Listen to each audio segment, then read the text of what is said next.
Hello, I'm Ben Wattenberg. By one measure at least, the Independent Counsel Act and the office it has created have been wildly successful. After all, didn't Ken Starr uncover activities which a majority of the House of Representatives have deemed impeachable? And yet, the statute has never been in greater disrepute than it is today. Successful and maligned. Why? Joining us to sort through the conflict and consensus are Judge Robert Bork, John M. Olin Scholar in Legal Studies at the American Enterprise Institute and author of The Tempting of America, The Political Seduction of the Law, and Paul Rothstein, a law professor at Georgetown University, where he will be teaching a seminar on the Independent Counsel next semester.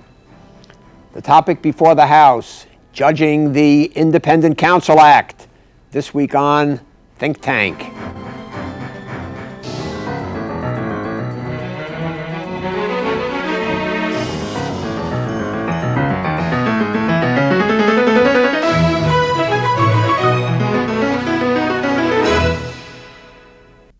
I shall resign the presidency effective at noon tomorrow.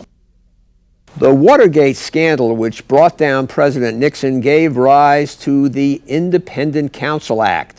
After all, it was Attorney General John Mitchell, appointed by Nixon, who actually headed the group that funded the Watergate break-in. And it was Elliot Richardson, also appointed by Nixon, who resigned after orders from Nixon to fire the special prosecutor investigating Nixon. These events led to a fear that an independent investigation of a president or other high-ranking government officials by the Justice Department was impossible. As a result, Congress enacted an Independent Counsel statute in 1978 to address this apparent conflict of interest. Since then, the act has withstood a challenge before the Supreme Court, and it has resulted in several high-profile investigations, the best known and most controversial being Lawrence Walsh's investigation of the Iran-Contra affair and Kenneth Starr's investigation of President Clinton. Critics offer a number of complaints. Norman Ornstein argued in the Washington Post that the counsels themselves are granted unlimited budgets, unlimited time frames, and virtually open invitations to expand their investigations wherever their egos or ambitions take them. And the public seems to agree with that. Sam Dash, one of the architects of the Independent Counsel statute, argues that the public's distaste for the statute comes merely from seeing the standard tactics of prosecutors up close. And he recently argued that there is nothing new about a target or a target's counsel blasting the prosecutor for abuse and unfairness. Regular federal prosecutors often face just this kind of attack, but they are generally not nationally newsworthy. Gentlemen, welcome. Thank you. Let's just briefly, is Sam Dash right that all the horribles that we see about the independent counsel is what goes on regularly in a day-to-day basis in normal federal prosecutor's office, and we just get shocked because we see it? I don't think it goes on regularly. I think it does happen. You will see politically motivated prosecutions among regular prosecutors, and you will see people hounded by regular prosecutors. But it's not a regular feature, nor is it a regular feature of the Independent Counsel statute. Paul, what do you think? Well, I think the tools that Ken Starr used are tools that are in the arsenal of every prosecutor. But the question is, when does judgment dictate that you soft pedal them, and when should you use them? Usually we only see them used against mafia figures, murderers, drug cartel bosses, and I think people are offended that it was used in a more kind of average-looking setting, although it's not really average. In a normal perjury case, would it be unusual or irregular to call a witness's mother, as Monica Lewinsky's mother was called, who after all was in on the alleged cover-up? Is that everybody was aghast that, oh my God, you'd call a witness's mother? Oh no, I think regular prosecutors call family members regularly to ask them about the suspect. And in Monica Lewinsky's case, or Marsha Lewis's case, her mother, she bargained for and got immunity which indicates that she had her own troubles, perhaps out of her testimony before the grand jury.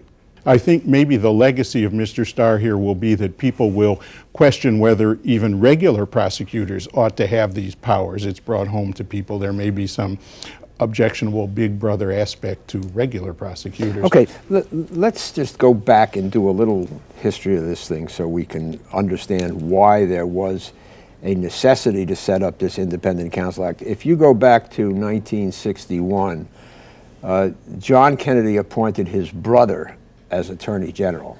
Is that sort of the kind of thing that set up the demand for this sort of a thing?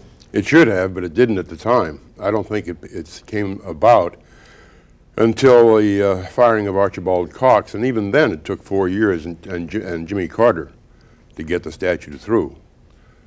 Because, as a matter of fact, in the Nixon investigation, the Department of Justice was looking into it. The Washington office of the U.S. Attorney had made pretty much the case. They had the outlines of the case made, including a case against Nixon. They turned that material over to the special prosecutor when he came in.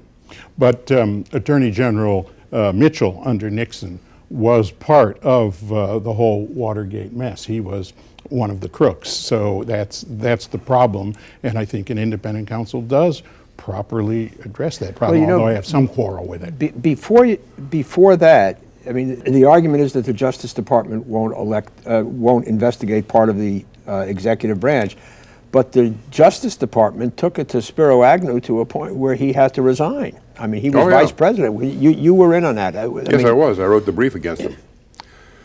And we were prepared to prosecute him and would have prosecuted him, except for the fact that he plea bargained. And the only reason he was able to plea bargain was that Nixon was in trouble. And the Attorney General, Elliot Richardson, felt that it wouldn't do to have the vice president up on criminal charges at the same time the president was being impeached. So he let Agnew plea bargain to get Gerald Ford in, or to get somebody in as the new vice president. So that would indicate that the Justice Department can prosecute. That's what I always thought. I no longer think that. I think this Justice Department is politicized from top to bottom. The so-called Saturday Night Massacre, you were involved in that also. I was indeed. You know, how did that change the views of people? Well, I think it did look to people as if a coup were being attempted, as if the investigation of Nixon were to be stopped. That was not the case. Nixon never asked that anybody but Cox be fired or anything else. I talked to Nixon that night. To remind some of you viewers, I fired Cox.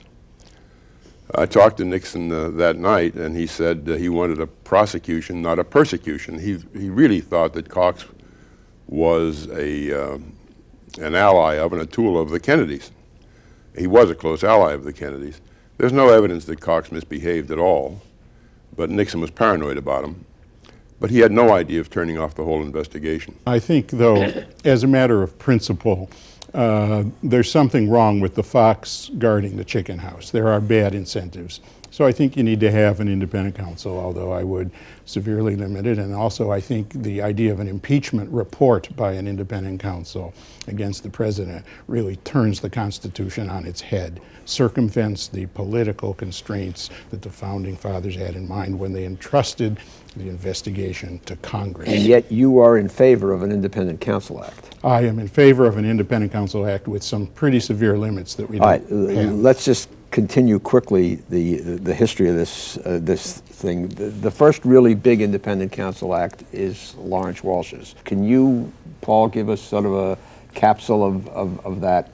Yes, President Reagan or his men, his cohorts, were circumventing some pretty express congressional mandates that you not aid terrorist countries like Iran, and that you not aid the Contras in our own hemisphere. And so they said that they weren't doing this, but in fact they were doing both of these things, and that was a circumvention of congressional policy and possibly criminal, and there was some lying and cover-up. It's always the cover-up that gets these people. It may not have been illegal to exercise what is arguably the president's constitutional powers in these areas, but the cover-up was illegal, and several of the president's men got hung up on lying in official proceedings and to official investigations. And independent counsel Walsh was appointed to investigate the whole Iran-Contra affair. It went on and on for quite a long time. I don't think we have time to go through the case of what Walsh did. 7 years. 7 No, years. I know, and I don't think, for example, some of what he called lying was lying. I think he exerted an enormous pressure, financial pressure, and other kinds of pressure, to get people to plead guilty, or as in the case of Elliott Abrams. Of Elliott Abrams. Elliott Abrams has written a wonderful book about the That's experience, right. That's and right. it's just complete miscarriage of justice. Persecution, I think. But anyway, Yeah.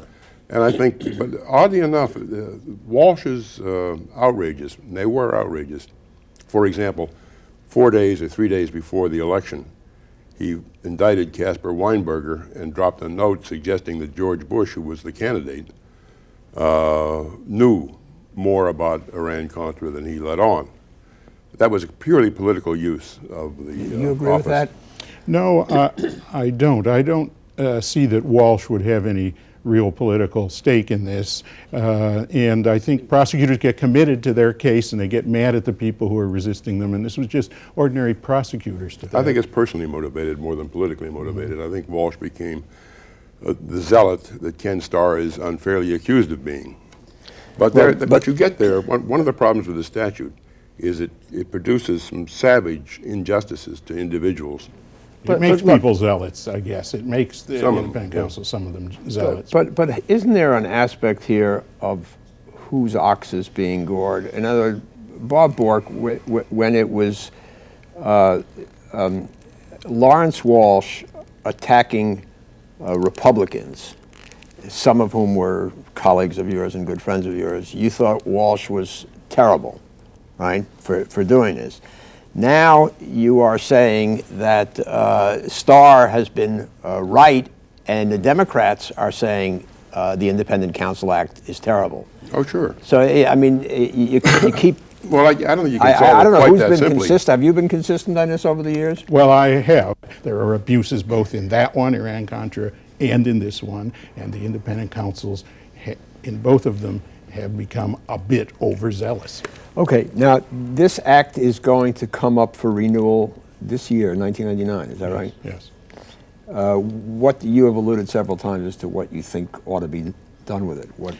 I think they should get rid of the part that allows the independent counsel to make an impeachment report, because the founding fathers said this is supposed to be an investigation done by Congress, and if the politics and the people are against it and it's unpopular, it'll never be done. It should be done out in the open, not by a secret grand jury. Ken Starr used the grand jury as cardboard cutouts. There was nobody, he wasn't going to indict the president. A sitting president can't be indicted, so that grand jury was just there doing nothing. He was just using their powers to essentially compile an impeachment report. It turns the Constitution on its head. I think it's a bad idea. There never would have been this impeachment effort without that. So what's the alternative to that? To do what the founding fathers designed, which was that the investigation should be done by the Congress, and it will never be opened.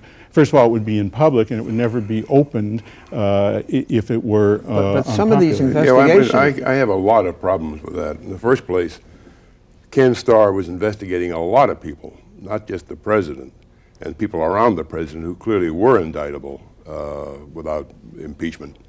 In the second place, I don't know that the Constitution says the thing must be done entirely by the House without this kind of assistance.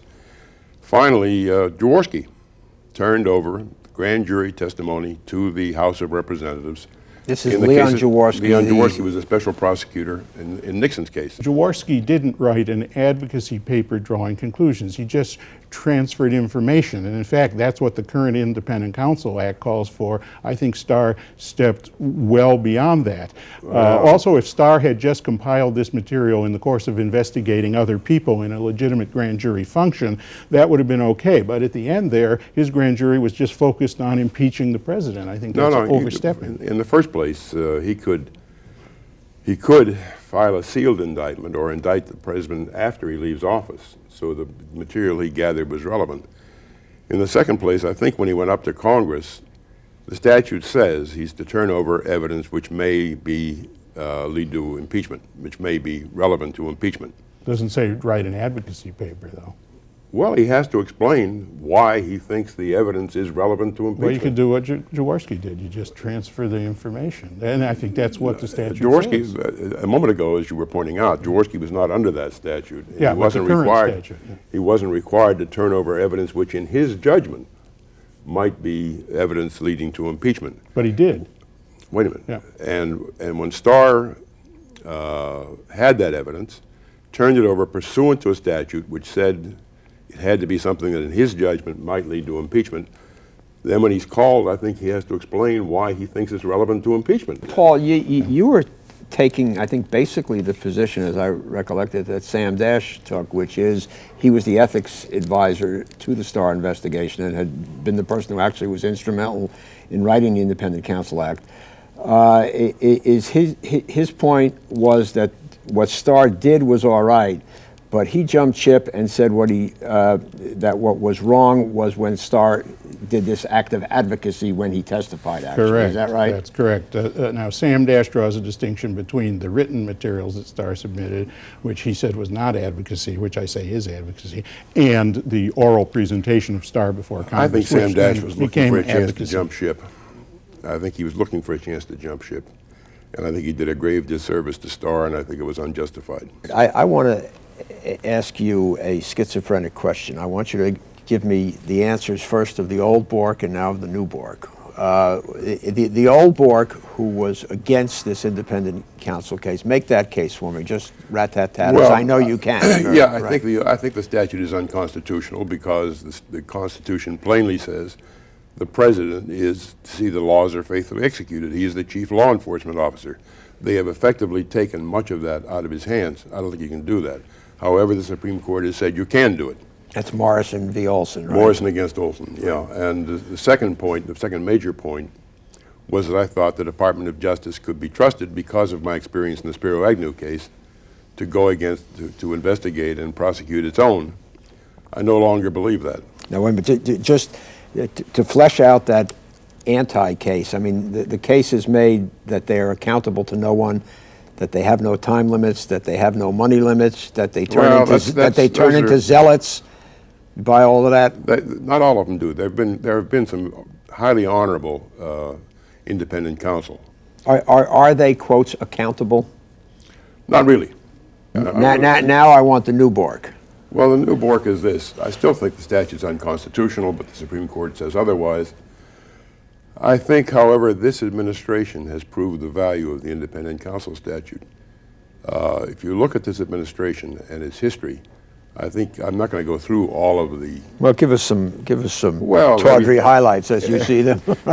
Everything from perjury and obstruction of justice, as we know in the cases, to the gathering of FBI files, which I think is a much more serious matter, transferring raw FBI files to the White House, to the payoffs to Webb Hubble. But Kenneth Starr indicates that the president had no knowledge of that. He doesn't indicate. I don't think he indicates that. I think he indicates he hasn't got a case.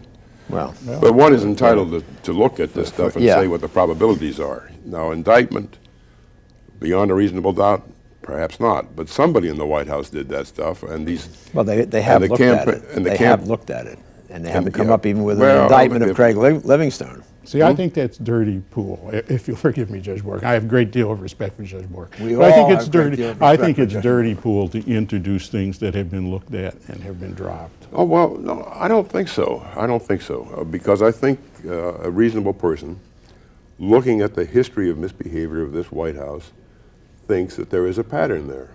That's starting with an assumption that they are bad guys and therefore there must be something. No, I don't think you start with the assumption. If you look for stuff from the travel office firings to the removal of the files from Vince Foster's office at night, which was, even Phil Hyman, who was the Deputy Attorney General, said to the White House counsel, "You're trying to hide something," and those files disappeared.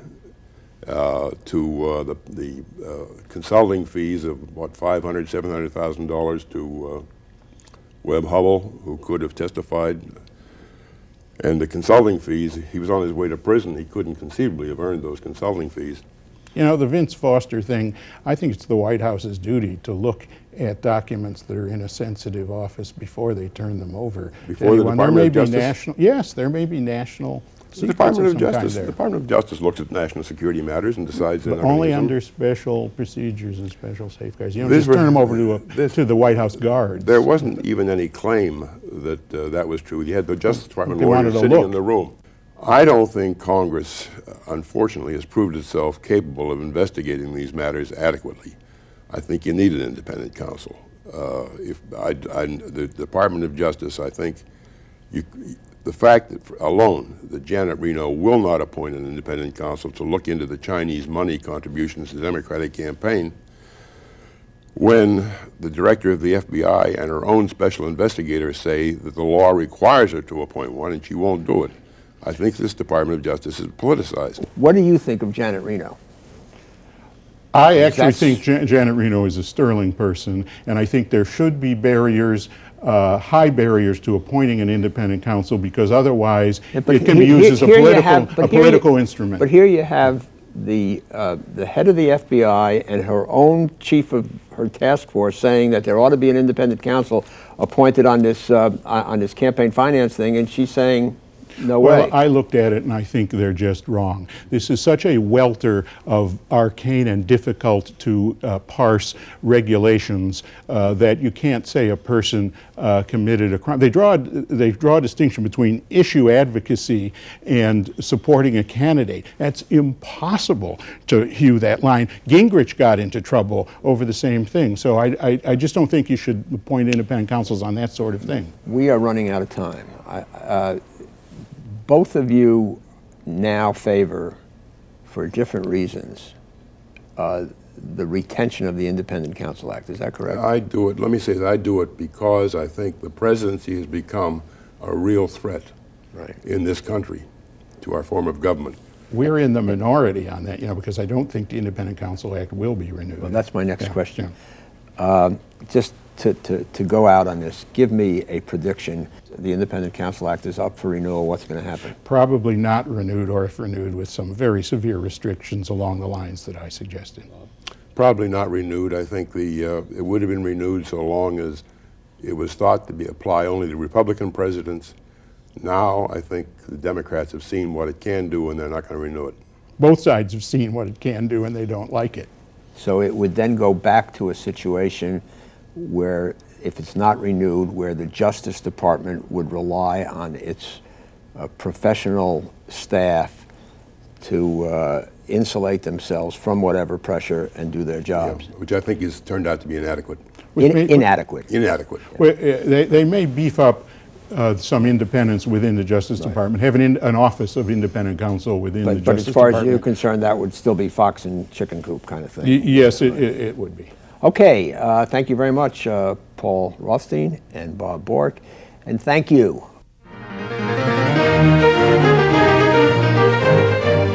We received a great deal of mail on our nuclear power program. Most questions dealt with who pays for the disposal of nuclear waste. Thus, my husband and I were both surprised that a discussion about nuclear power failed to mention the very real concern of the waste that this energy creates. Your discussion emphasized the economics of nuclear power. However, the cost of disposal and containment, as well as the cost of warning future generations of the hazardous waste, was never mentioned. Let me respond to that. Disposal of nuclear waste is generally included in the cost of nuclear power. The government, through the Department of Energy, transports and disposes of spent nuclear waste, but the nuclear industry and you, its customers, do pay the costs. To date, $15 billion have been raised by taxing nuclear utilities customers 1/10 of 1 cent for every kilowatt hour consumed. $7 billion of that amount has been spent to date, with $2 to $3 billion of that going into a central facility at Yucca Mountain, New Mexico, a facility which was shown on our program but not discussed. The Yucca Mountain facility is now in the process of extensive safety testing. So if you get some of your power from nuclear energy, you pay for its disposal. If you don't, you don't. We read and appreciate our mail. Please keep it coming. For Think Tank, I'm Ben Wattenberg. We at Think Tank depend on your views to make our show better. Please send your questions and comments to New River Media, 1150 17th Street Northwest, Washington, D.C. 20036. Or email us at thinktank@pbs.org. To learn more about Think Tank, visit PBS online at www.pbs.org. And please let us know where you watch Think Tank.